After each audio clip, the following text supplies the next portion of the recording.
Good evening. Welcome to the 5-8, where we discuss each of the week's 5 most fucked up topics for 8 minutes. 5 topics, 8 minutes, 2 hosts, a guest, some singing, a lot of curse words, and as many cocktails as we deem necessary. LB, how are you? I'm fine. I'm having my water. Mm-hmm. It's hot. It was It cold. is. Now it's hot.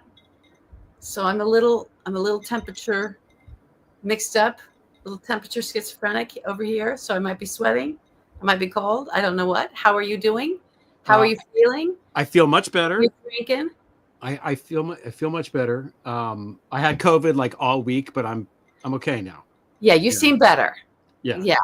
I basically went from the show to bed and woke up on Tuesday kind of thing. That was mostly what happened. So, yeah, I'm drinking this delicious tequila. Yeah. Where'd you go? Yeah. I just was in bed, just good. But when I have COVID, one of the weird things is that it makes me, I feel like I'm stoned. Like I didn't have any symptoms other than tired and spacey. And I was just kind of happy, like, oh, wow. Yeah, this is fine. I'm just here, just hanging, everything's good. And I knew that I was getting better when I started to get depressed by the news again. So you were feeling better. Yeah. So it's not this isn't a topic, but he's going to meet Putin in Alaska. I can't. Yeah. I think he's going to give it back. I do. I think he's going to. I actually think he's going to start. They have to do all this sort of laying the groundwork. That's a big deal in Trumplandia, right? In the world for their people, they have to start building the narrative, and they test it in different ways until they find like a gobbled up, monstrosity version of their alternative land of fantasy and a way to talk about it that the MAGA folks can latch onto and go, oh yeah, he's doing it for whatever, right? And they feel good about it. So I do think we'll hear some groundwork being laid of like, I learned so much about Alaska. Putin knows so much about it because, it used to be part of Russia. It's really still Russian, really. And who knew all these things? Who could have known? It's not like I'm the president of the United States and it's an actual state, and I should know things about states. Yeah, I think we'll get some of that for sure. Who was it Seward that bought Alaska? So I don't know, maybe. So. Yeah. So after a presidential assassination, we bought Alaska. Okay, just filing that away. Interesting. So should we start? Because I see. Oh no, our guest is here backstage. Our guest is here. We're having a little bit of tech issues. Oh, there's our guest. Yeah. Let's start. Let's get the show going. What do you think? Let's get it go. I think we should. I don't know if I have any jokes other than Trump's in Alaska with Putin. I can't. I have to say the writers' room is really pulling all the stops on this season. Oh, it's really quite incredible. All right, I'm going to put the timer on. Put the timer on. Because it's not one of our topics, but we got this sort of, we decided to sort of like, okay, let's look at, there's so much going on that's so awful. Let's just sort of look at it. Yeah. Right? So we're going to. So you want to pull it up? We're going to look at it. We're going to look at it. Look at it. It's not an exhaustive list, we should say. It's not an exhaustive list. But okay, so the first 2 things have to do with what's happening in Texas. And you were talking to me this week about this freedom of movement. So what are your thoughts on that? Yeah, well, I mean, they did come out today, just today. We were talking about this earlier, and I could tell them like they're going to go. These Texas Republicans really believe, and the governor there and Ken Paxton, the felon attorney general, believe that they can actually just go grab U.S. citizens and drag them against their will, cross state lines and go like, there's actually no freedom of movement now. This is what this is actually an attack on, is our freedom of movement as citizens throughout the 50 states. So, because there's all kinds of other things that they could be doing. And then, that are within the sort of bounds of it. And some of that they talked about today. A guy, I don't know who it was on the state floor, the legislature there in Texas, saying, we're going to cut your pay and we're going to make it so you have no budget. And we're going to, attack from within the realm of the job. Right. Using the legislature to attack fellow lawmakers. Okay. Yeah. It's all horrible. It's probably illegal, but it's still the same world. To say, as they did just today, we're going to go grab these people and drag them back, put handcuffs on them and drag them back. That you're crossing over into a whole other category there. That is attacking people's freedom of movement. And Texas is this laboratory of American authoritarianism. What does American authoritarianism look like? Because we haven't had it until now. We have it now. It's here. We have it. That's not just some political punditry fantasy of far left-wing I'm saying, no. It's here. We have, all of the stuff that's been happening constitutionally, and what Trump has been doing, what the administration has been doing and putting in place, it's happening. So, I think we all have to be very concerned about freedom of movement. I agree. Also, not the FBI is now helping find the people. That's what they're helping find them. They're in a fucking hotel outside of Chicago. We all know where they are. Anyway, rigging the midterms. I know they don't like to say this, but between the census that Trump wants to have again and this business of all the gerrymandering in the red states, the whole purpose of all of that is to screw Democrats out of seats in the House and make sure that he doesn't get impeached and that he can continue to enabling act his way into Nazi Germany 2.0. And that's bad. And then after that, we've got union busting. So what's up with union busting? The federal government. So the VA. Yeah. Right. Yeah, they have eliminated, starting with the VA, but it might go across other things. They did away with their right to organize. So veterans, whether they're veterans that work at the VA or not, or just civilians, if you work at the VA, you can no longer be part of a labor union, and it might be attacking the contracts too, if they've got any kind of union contracts with whatever other sources. So yeah, that's not so good. And then our RFK is just getting rid of the research. It's $500 million, just taking it away because I guess I don't. None of this makes sense. Like this, to me, this is the single worst thing that's happened. Actually, of all of the things that I mean, in terms of how many people might die because of a single decision, this is number one right now. So I don't understand why people are standing for this. I don't know where the Kennedys are, where the family members are, but get your shit together, Kennedys. Come on. We've been saying that for years. Yeah, well, you've coasted on the fucking. You've used the family name for all these decades. Fucking do something about it. Go get Mad Uncle and make him resign and bring him to whatever he wants to go. Tell him something else is the place where he's going to work. I don't know. Whatever you have to do, get rid of this guy from Washington, because he's going to kill people, lots of people, like potentially millions of people. Which I don't know, seems bad. Seems bad to me. Yeah. So yeah. And then we keep forgetting about the war on art. Yeah. We keep forgetting about the fact that they shut down PBS. They shut down PBS. They shut down NPR.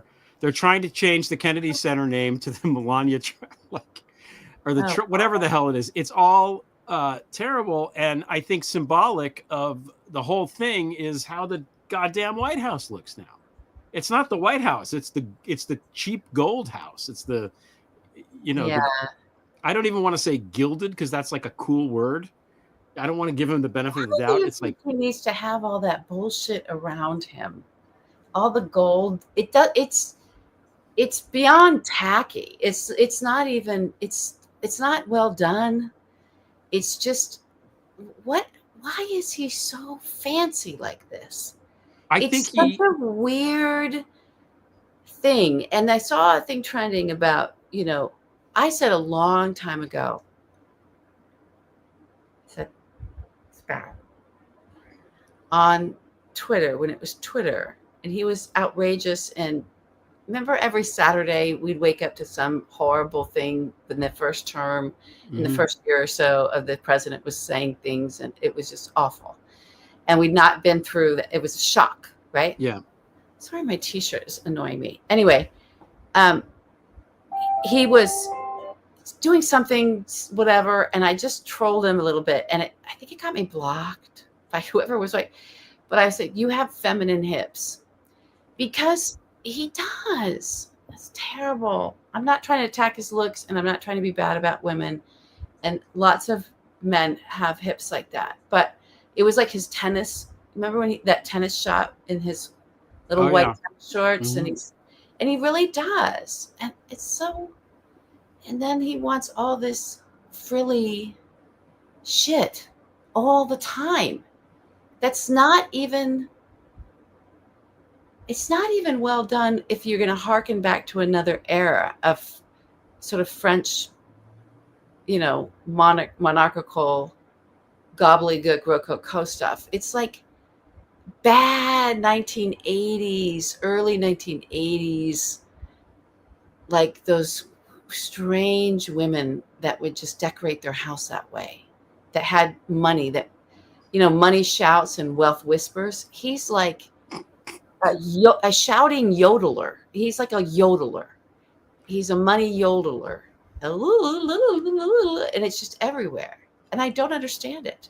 I feel like the whole Oval Office now looks like it's a fraternity house where they decided to have an Oval Office party, and they just went and spent as little money as possible to try to make it look like the Oval Office. He's also very into these like colors that only exist in the Crayola box. There's like yellow and orange and red and blue and white and now gold. And I think he can't function if these colors aren't in play somehow. Like is he colorblind? His tie and his suit. Yeah, it's always the same, He didn't used to be like that. He always dressed up, but he wasn't like that. So, I guess his hair. He's going to start doing his hair even wilder, like his mother. I think he's turning into his mother. I do.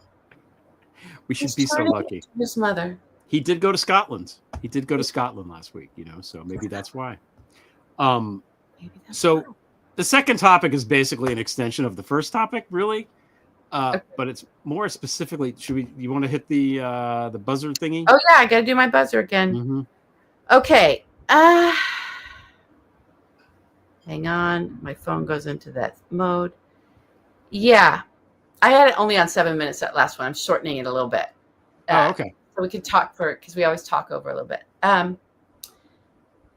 Yeah. Well, you said this, the only jobs anyone's going to be able to get, they're just crashing the economy. It is crashing. The jobs report is terrible. Inflation is terrible. Unemployment is rising.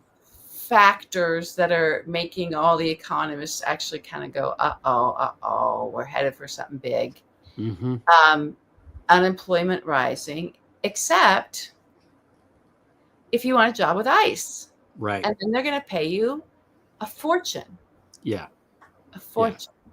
So that to me, what you just described is like, there's a hellscape. There's a dystopian hellscape where there's no jobs unless you want to literally go be a stormtrooper, and then you can get paid. Like it really is like that disgusting and devious. And I don't know if they did that on purpose, if that's like an intentional thing or just a happy byproduct, happy on their, happy, I guess, if you're a Nazi, but like, that's where we're headed because the tariffs are so stupid and so debilitating. I bought a fuck ton of coffee on Amazon that I like because the tariff on Brazil is when he spun the magic tariff wheel, Brazil got screwed So, the coffee prices are going to be really high very soon. Yeah. The price of gold is going to be high because, again, Switzerland got hit with a high tariff for what did the Swiss do? How did they make him mad? Did the cuckoo clock in Trump Tower not run properly? I don't know. But that's where all Probably these even the Swiss banks wouldn't. that could be. But the gold bars and the gold bullion is processed there, refined or whatever the word is. Oh, so God. now there's the price of gold may shoot up to like $5,000 an ounce or something like that. Like, it's all nuts, and there's no basis in this is not sustainable.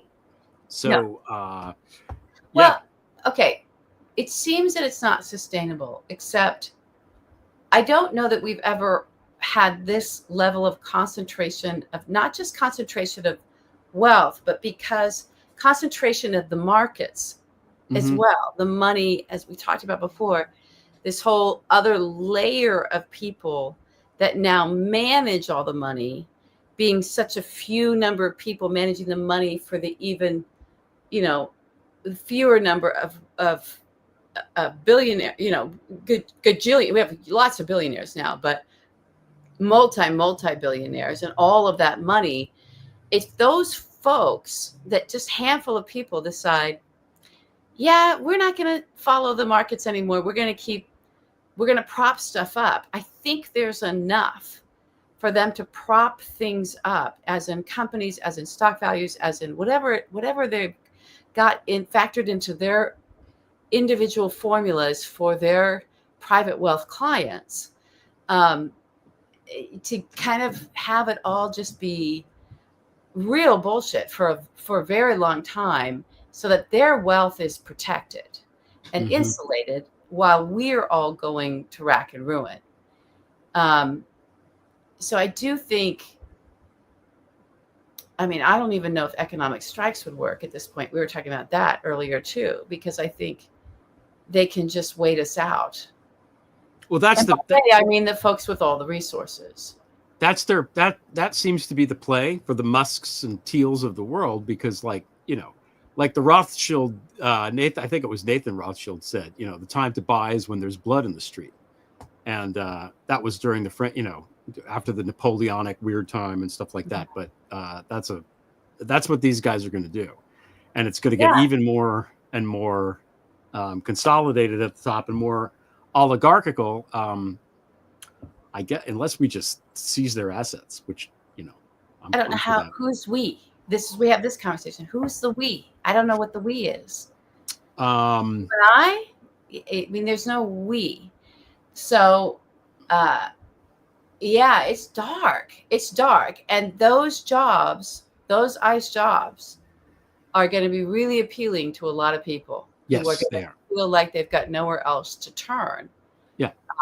But here's this wealth of resources for hiring and employment and money that can come in so that you can afford to live here.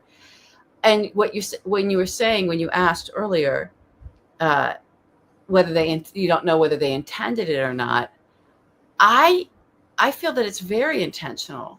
Yeah, I do too. Yeah. I think the attack on our economy is very intentional. It doesn't mean I think that Donald knows what he's doing. He does not. He's still an idiot. I think the whole tariff thing is because, again, he came back from the Soviet Union and thought tariffs are great.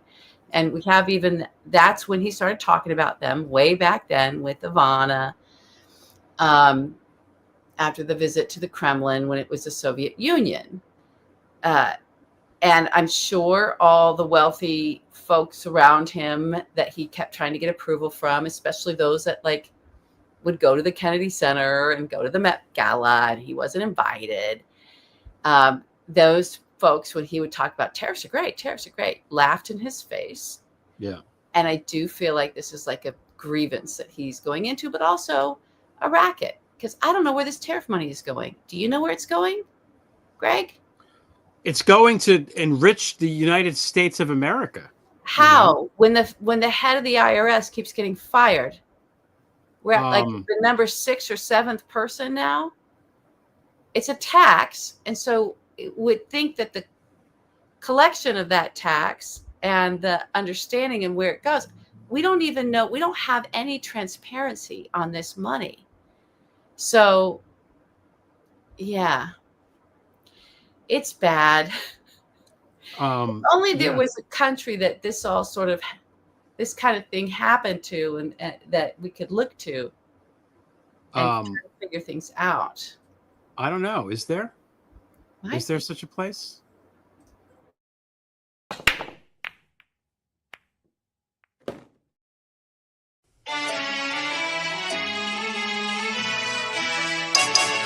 He blows up cars, he dreams of Mars, he loves the letter X. He's fathered 13 children, but he still hasn't had sex. The holy water bubbled when he met the Pontifex. I think he is an asset of the Kremlin. He's got a thing for couches, and the eyeliner is real. He wants to be a Caesar, but he's owned by Peter Thiel. He shouts at Jewish leaders with a reminiscent zeal. I think he is an asset of the Kremlin. And as for our commander-in-chief, he's nothing but a thief. How do we solve a problem like our Nazis? How do we make our Nazis leave us be? How do we stop the country going Nazi? How to be rid of Donnie Long JD? The Dems have shoved their heads up their own asses. They sat and watched as Nazis stage a coup. So how do we make Krasnov permanently fuck off? What do the history books tell us to do? There's only one way to get rid of Nazis. Read up about the end of World War II.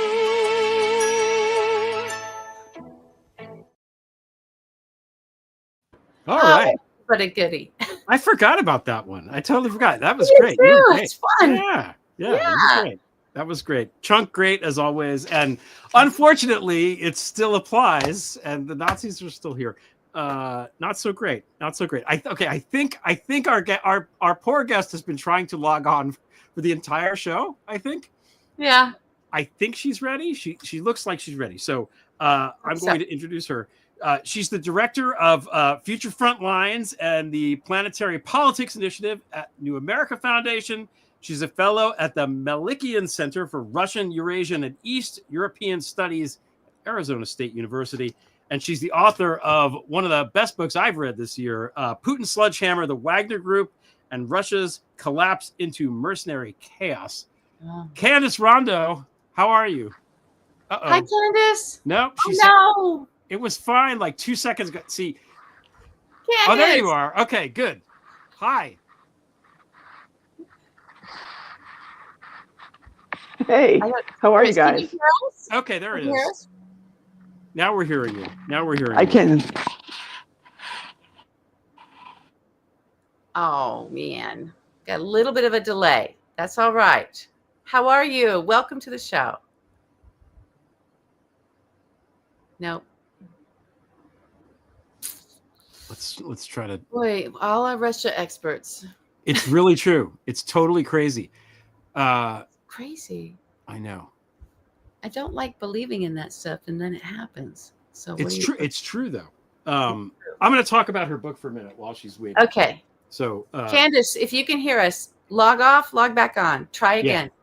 Yeah. I think she said she's having internet connection. So. Oh man. Internet connection issues. So yeah, it's the Russians thing. So it's called Putin Sledgehammer. So, and I had her on my podcast, I don't know, a couple months ago when the book came out. Yeah. And it's very good. It's very well written. She's a really good writer apart from everything else.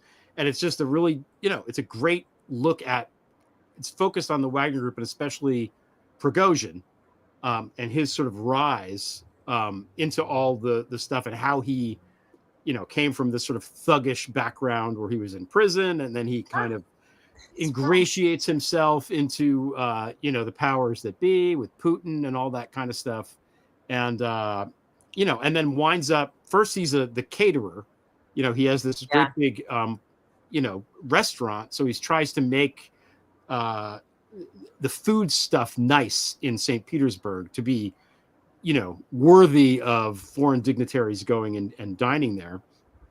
And then he winds up running this Wagner group, which was the only thing that was working in Ukraine for a long time. And then what happened? Okay, we're gonna try to bring her on again. Try again. Let's see. Okay. Okay, How's trying that? again. Trying again. Okay, we can hear you. The delay is okay because we'll wait. So I've been talking about your book, which, as you know, I love, and I think it's fantastic. Now, the first question that I have for you is, you've studied all this stuff, the rise of the transfer of Russia from a communist country to a fascist mafia oligarchical place that it is today. And after having spoken through all these things at the top of the show, I'm wondering what parallels you see, specific to Russia and that thing, from Russia, especially in the 90s to now, and how worried should we be? There's lots of reasons to worry, for sure. Some of the things that we're seeing are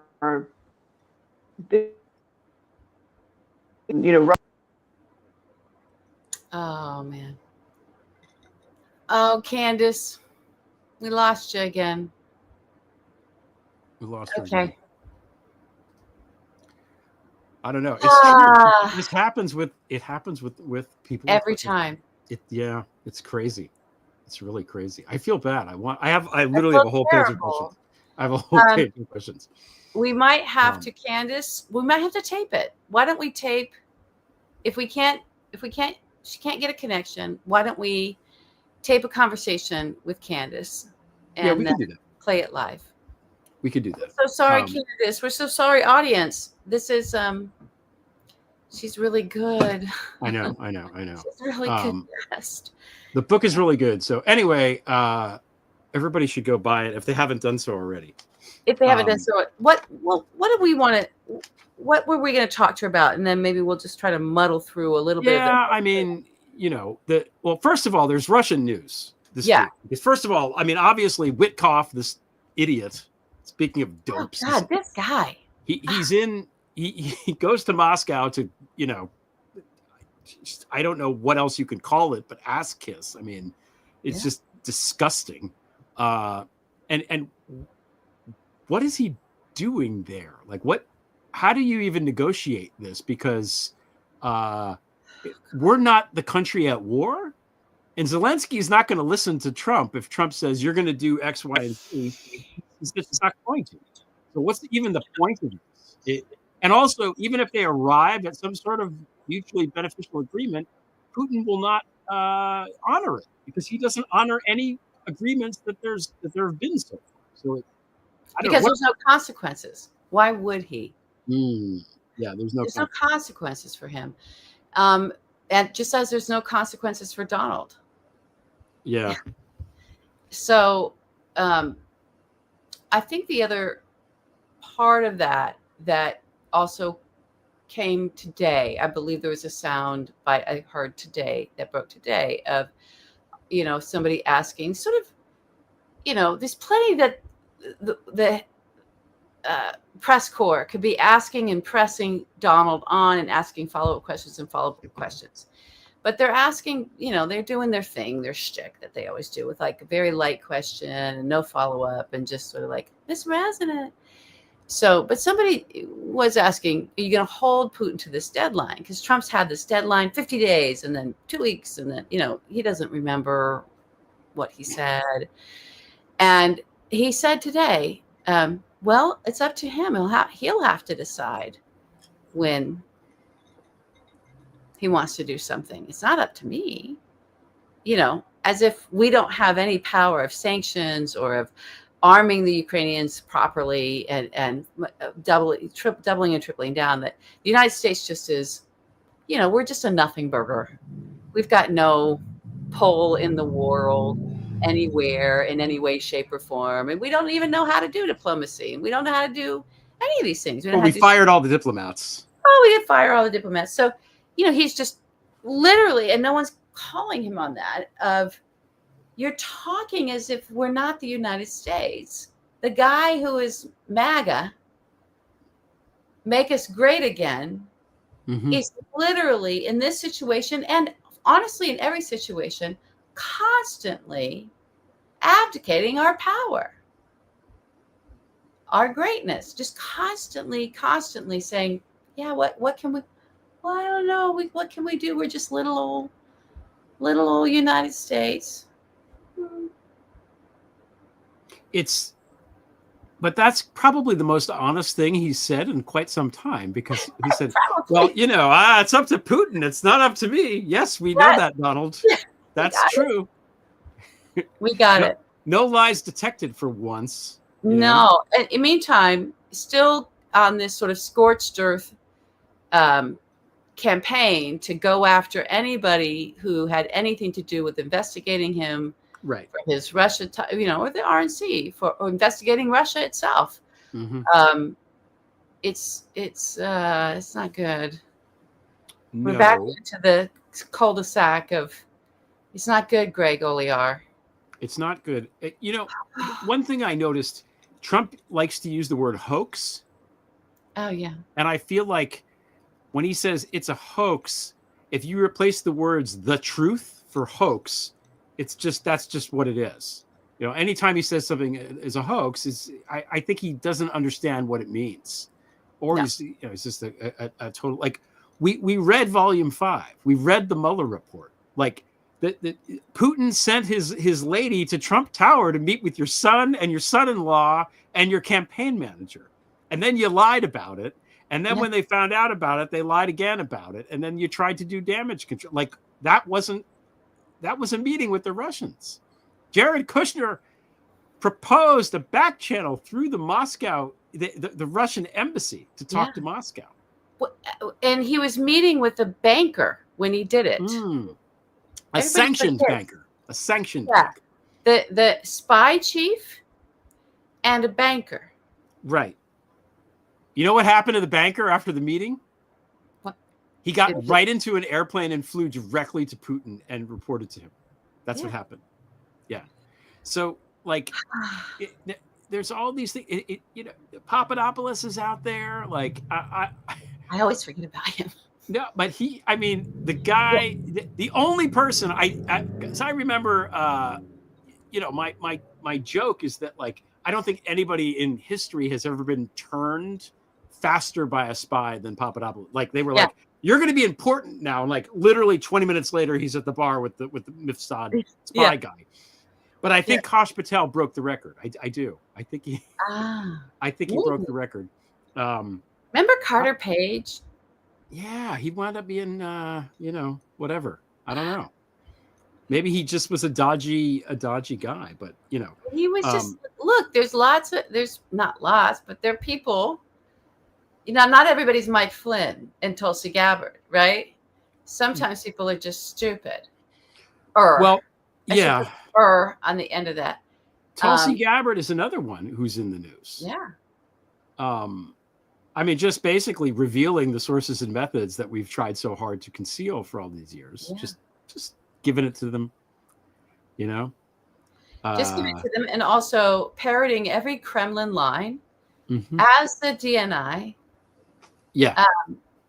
The intelligence agencies underneath her, who know what they're talking about, and have been able to quantify and specify, measure, identify, measure, and even pick apart the nuances of Kremlin talking points that are directly from the Kremlin, designed to hijack narratives, warp people's perception of truth and fact in order to push the Kremlin's agenda in our discourse. And to hear the DNI just spewing all of the stuff. Imagine being in those intelligence agencies and hearing Putin's propaganda crafted out of his spy agencies coming out of the mouth of the Director of National Intelligence. So that happened this week. That It's did. always been happening with her, but it was very, very specific and outrageous. Just It was past specific 2 and and I were outrageous. Yeah. It reminds me of my tangling with the DNI when Rick Grinnell was the DNI. Remember, you me? tangled a little bit. Because I said, the traitors are easy to spot. This one's wearing sunglasses for some reason, and then he like quote tweeted me and he said, just because we're not a Russian asset, blah blah blah blah blah. And I was like, I never said you were a Russian asset, man. Like that seemed like an own goal to me, but I don't know. But what's the deal with the DNI? Because that's kind of a new position where they sort of umbrella, where the DNI is in charge of nominally the CIA and the NSA and these other intelligence agencies. But also, it's kind of not. It's kind of just like this weird PR job, isn't it? Like, how powerful is it? It's a weird administrative position, as I understand it. I don't understand. I can't sit here and spew an accurate history of this administration and this administration. And it's only, I think it's just back to Bush, right? So, I could be even wrong about that. But yes, it is. It's as I understand it, the thinking was that the cabinet itself needs someone who, beyond the Joint Chiefs of Staff and beyond the very skilled folks that rotate in and out on an annual basis, if not even more quickly, from the different agencies that put together the Presidential Daily Brief, that there needed to be a position of someone who was there understanding, because the client for those intelligence agencies is not just the United States, it's the president. And they speak about it that way. So when the president is looking at the gathering of intelligence that happens, it's coming to him. I can only say him, never her. I will never say her, not in my lifetime. But coming to him in the Presidential Daily Brief, then or things happening out in the world, right? But the day starts with that brief. There's questions, follow-ups, interests, sort of like, okay, based on what the president's agenda is and what the threats are specifically facing the American people, the president himself kind of directs the agencies, our intelligence apparatus, to find the information, get me the latest on this. We need to know more about this. It's all intelligence gathering. It's information gathering, right? And it's specific to the administration. It just is. It just is. And then, of course, yes, things happen in the world, and boom, they come running in and say, Mr. President, we've got XYZ going on over here, right? And you need to know about it because it presents these threats, or it's something we've been watching, blah, blah, blah. So the DNI is sort of there, as I understand, the position is sort of there of, if the Presidential Daily Brief were to manifest itself into a human being that had an administrative, a position within the administration, a cabinet appointment, but could be there sort of overlooking all of the agencies. And when that information comes funneling up, that's the overseer, beyond just who the agencies put forward to go into the skiff every morning to draw up that information for the president. Does that make sense? Yeah. Yeah. Thank you for that explanation. That's of course, that's as best as I understand it. And I could be so wildly off, it could be crazy, but that's sort of my thinking about it. Can I ask another question? Sure. Why would you want to be in a room with these weirdos when you can just watch Fox News all day, like Trump does? Could you imagine not caring about the Daily Brief? To me, that would be the single best part of the entire job. I don't even know how to answer that question. I can't imagine the lack of seriousness on that level. It's hard to fathom a person in the position of the presidency and all of the bandits that he has appointed around him, every single one of those individuals it's very hard for me to fathom that they're playing. There's no serious, there's no gravitas, there's no sense of like, holy shit, there's lives at stake here, or there's, the nation's security, there's the economy, there's the future, there's all of these people relying on us to do a job with some level of expertise, and where we don't have it, to go seek out those experts, to have agencies that are funded by the people themselves, and then we're all in service of the people. I can't imagine not treating the job that way, but instead treating the job as, it's just me, whatever I feel like doing, and this is what I feel like today, and I'm emotionally 6 playing president. I mean, I look at these people I can't watch the press briefings. No. I look at them all, and I wanted to talk to our guests about this, of like, where was it with Putin? When did he really go after anybody? Because it's a threat to these authoritarians, right?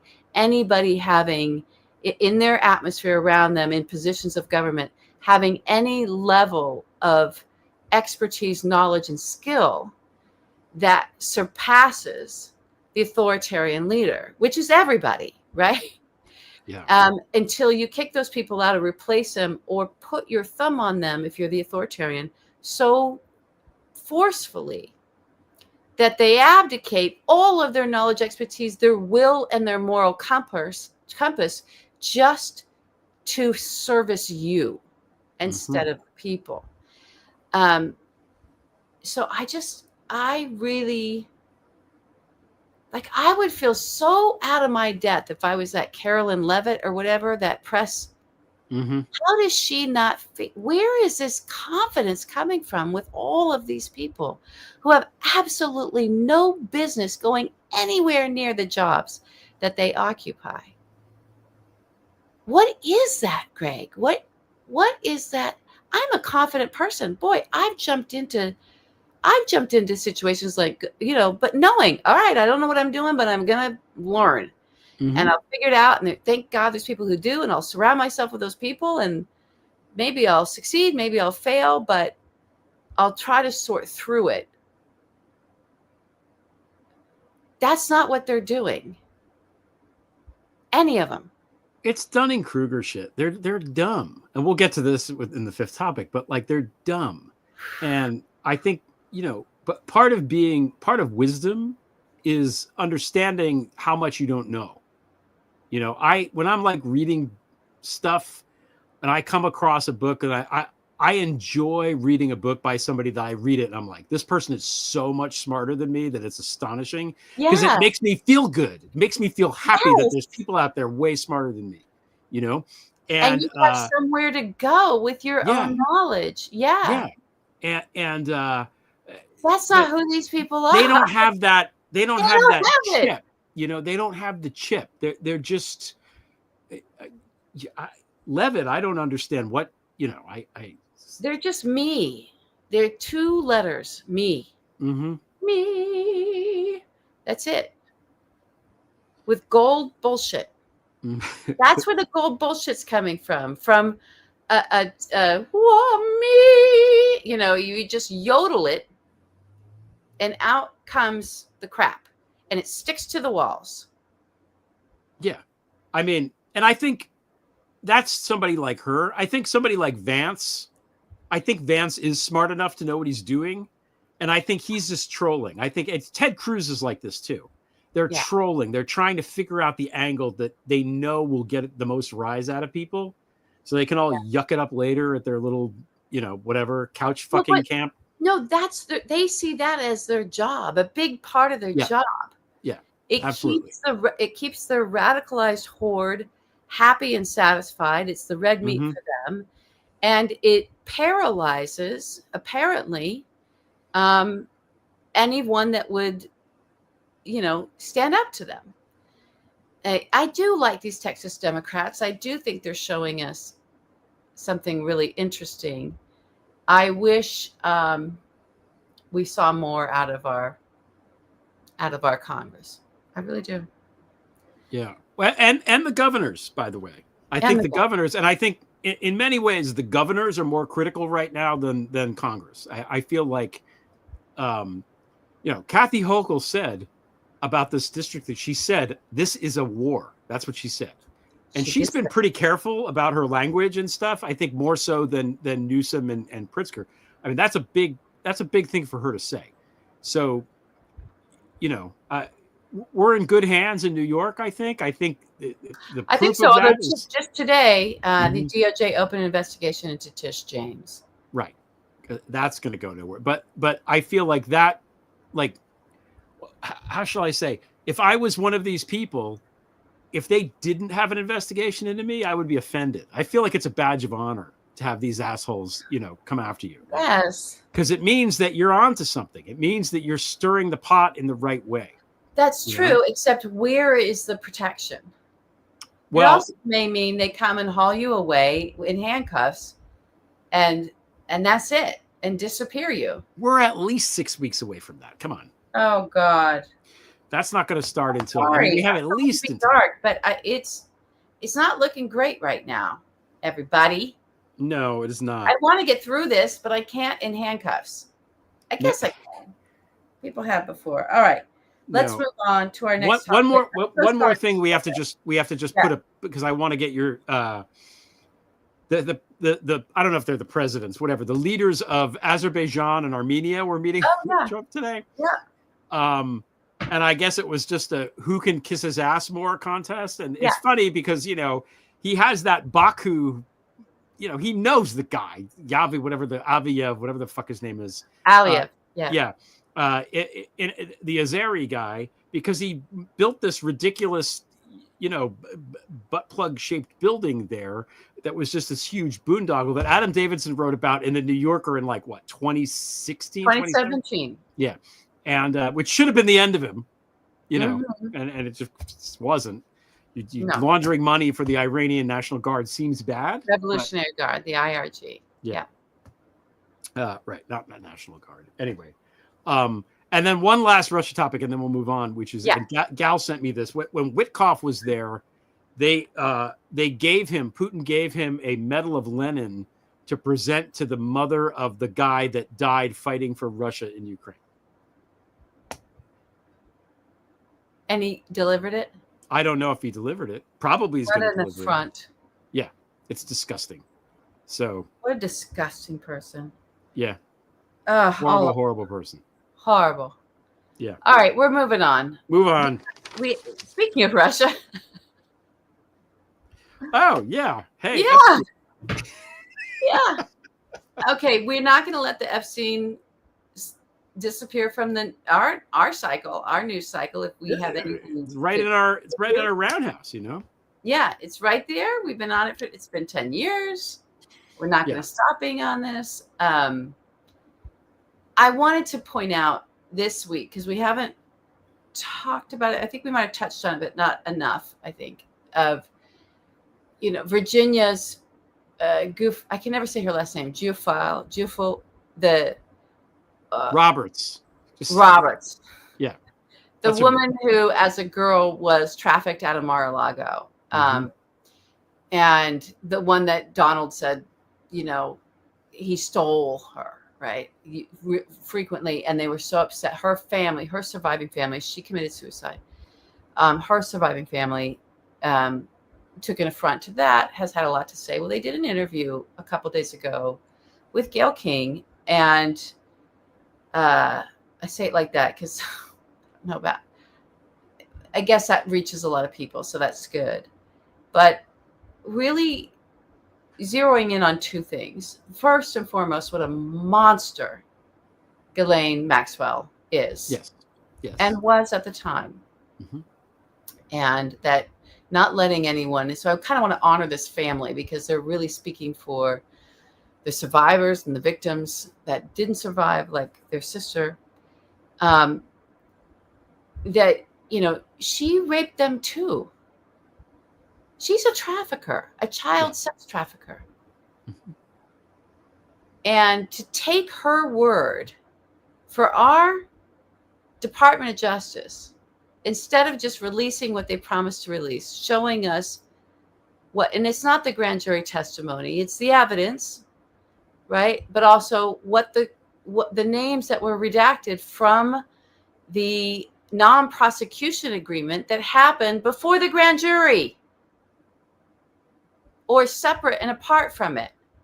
Those names were never, I don't believe they were presented to the grand jury. Maybe some of them were, but there was a whole agreement that Alan Dershowitz worked out on behalf of all of the people who were, the girls were trafficked to.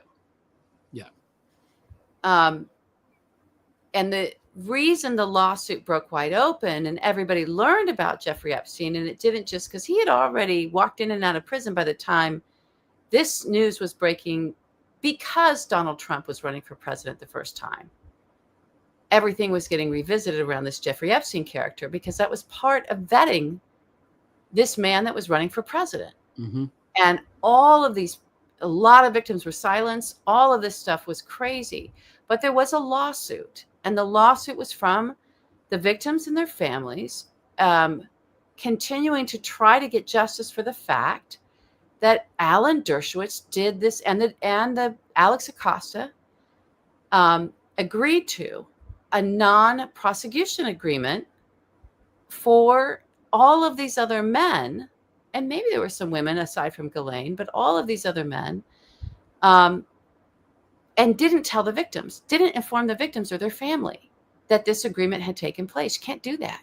You've got to consult with the victims of the crime and let the family know. This is like, so they went around all the rules and everything, right? Mm-hmm. And by they, I mean Alex Acosta and his whole department. I think Pam Bondi was in there somewhere, and Alan Dershowitz, who was representing probably himself and some of these other men.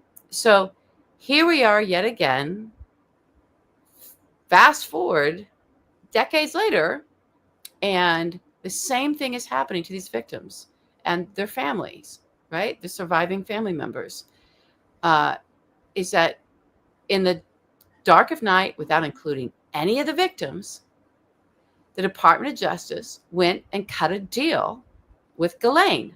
Mm-hmm. Clearly, she got something out of that meeting. She got transferred to this zero security prison, I think is what we're starting to find out. Looks like she might even be allowed to leave and come back, just like Epstein, during the day, do her work, whatever her work might be. And we're supposed to accept that the Department of Justice going around the victims, not consulting them at all. And they came out, and it was Andy Farmer, I think, that said, I called the office of this guy. We called to sort of say, and they haven't even returned their calls. That's how cold-blooded this is. This cover-up is. They're not even attempting to have conversation and spin some kind of narrative with the victims themselves. They're just icing them out. What's that called? When you stop calling your ghosting. Ghosting the victims. They're ghosting them. And just thinking that somehow will all just go away. That's what the FBI did to Chris Steele. Yeah, it's really a bafflement to me. And again, we have to keep saying it. Like, the best case scenario here, I've said it, but I'm just going to keep saying it. The best case scenario for Trump is that he allowed Mar-a-Lago to be used as a place where his good friends, these industrial scale child sex traffickers, could come and steal, in his words, the girls, the kids he had working in the spa. Yes. So that they could sex traffic and rape them. That's the best case scenario about what Trump did. And this is the guy that's in charge of all of this stuff now. And, you talk about vetting. I mean, come on. It's so dark that it's almost, it just almost boggles the mind. Yeah. But I think. Yeah, go ahead. No, that facility in Texas, it's 2 hours away from the Gulf of whatever the fuck it's the Gulf of now. the Gulf of Release the Epstein Files. Yeah. The Gulf of Alaska, is it going to be? I don't know. The Gulf of Putin. Gulf of Russia. Yeah. It's either easier for her to escape or easier for somebody to go in there and Epstein her, right? I mean, those are the two options here that I see. I mean, I truly don't know, because yet another thing that's just left for us to be talking about, upset about. I'm not saying there aren't some journalists in there trying to get to the bottom of all this, but it doesn't seem to make its way out. All the things that are on the surface to see and know and point at are, when it comes to at least legacy media, for the most part, are like, whoa, it's unknowable. How could one ever figure out what are the rules in that prison? Is there any way to know what Ghislaine Maxwell is doing? I don't know. It's a mystery, as if they're not journalists. So, the cover up now is bad. The cover up is not worse than the crime in this situation, except that the cover up is about the criminals committing the crimes, and those crimes are horrific. And now we have a cover up of a cover up.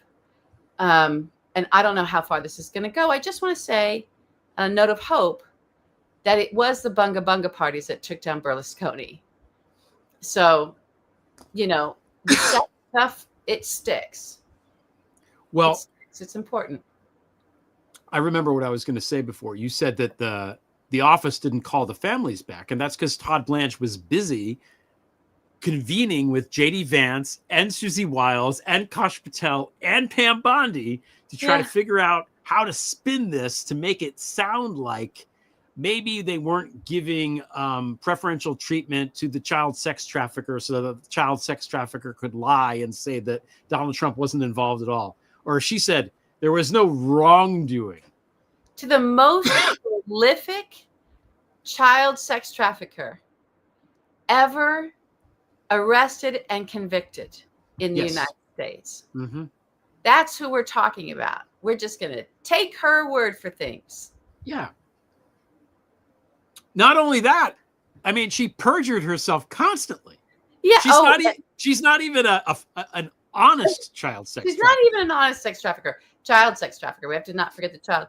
Oh, yeah, the family pointed that out too, of this sort of known perjurer. Yeah. All right. Well, we got to move on, but we'll keep talking about that. Yeah. We'll keep talking about that until. And don't forget Melania, by the way. Can't forget Melania. Melania. I wrote about Melania on Tuesday, and give us a little bit about that.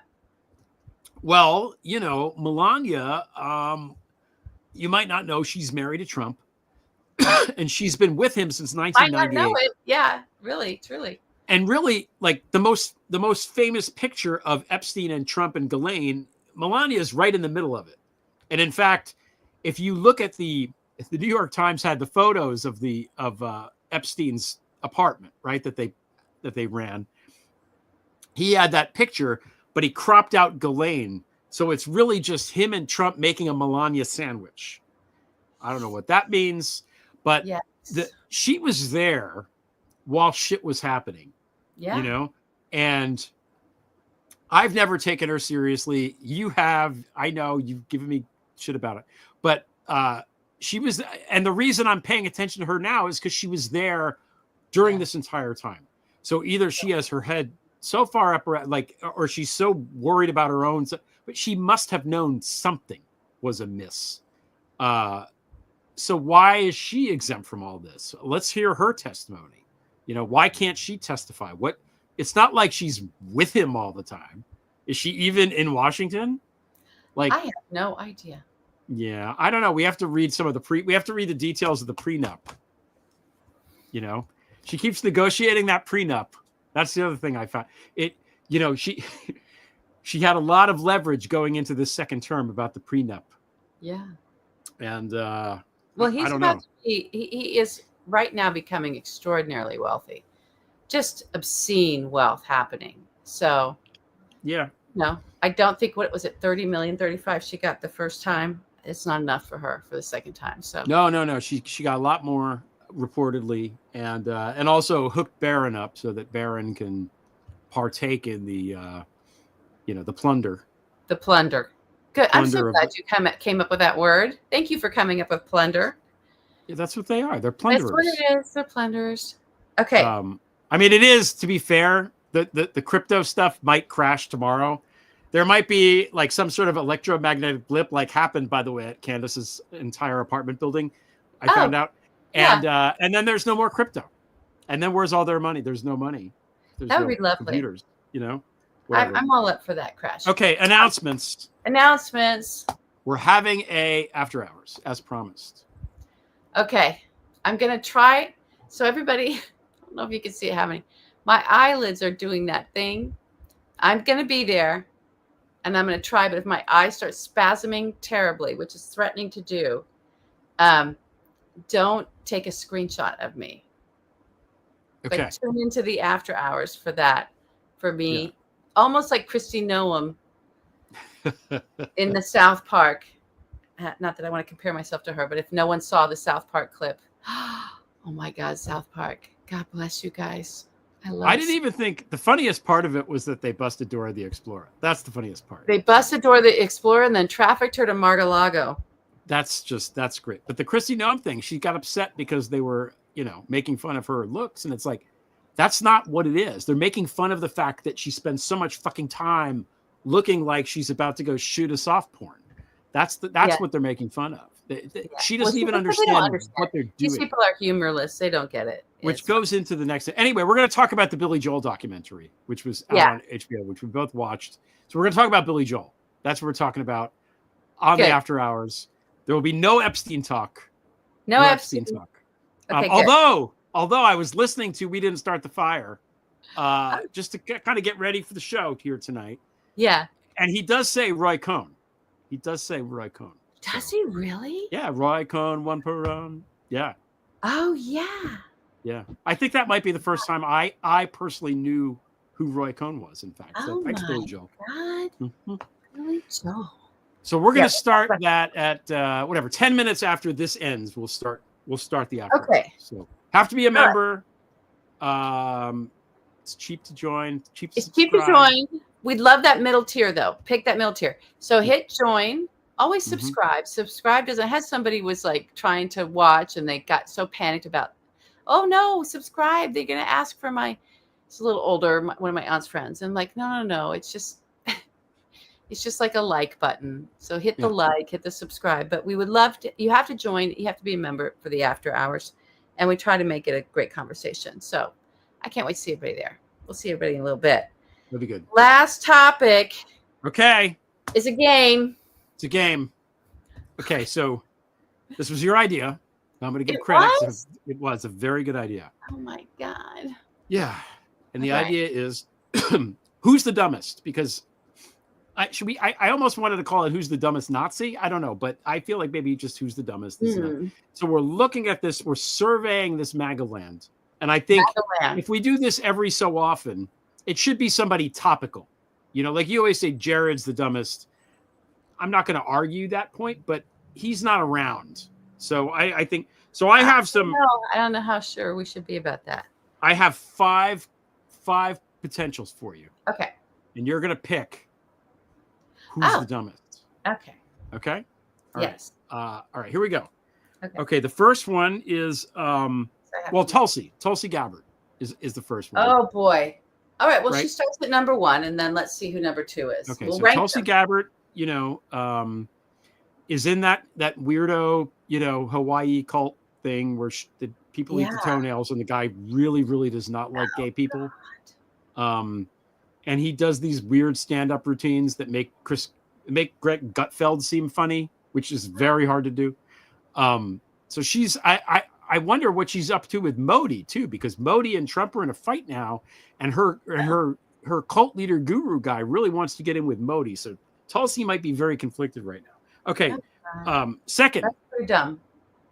Yeah. Sean Duffy is going to put a nuclear reactor on the moon because he gets number 1 spot for that. I forgot that was he's the head of NASA, though.